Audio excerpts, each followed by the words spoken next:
I fazon je u tome što ljudi očekuju, a kad će bude rezultat? Ne. Sve što planiraš da bude do kraja života.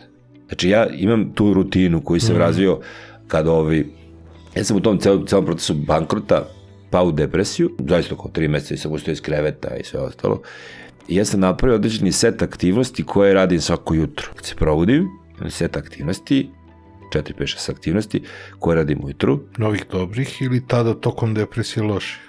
Ne, novih dobrih, znači na silu sam ih uveo. Da.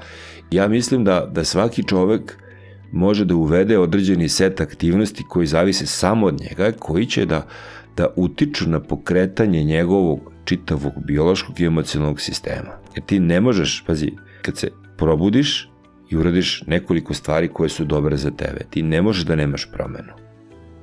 I ako nastaviš, ako sad uzmeš ovako ovaj prst i počneš ovako da vrtiš ovde na stolu, ti ćeš da ga, za 15 godina ćeš da ga probušiš. 100%. 100%, ako vrtiš i za 15 godina ga probušiš. 100%.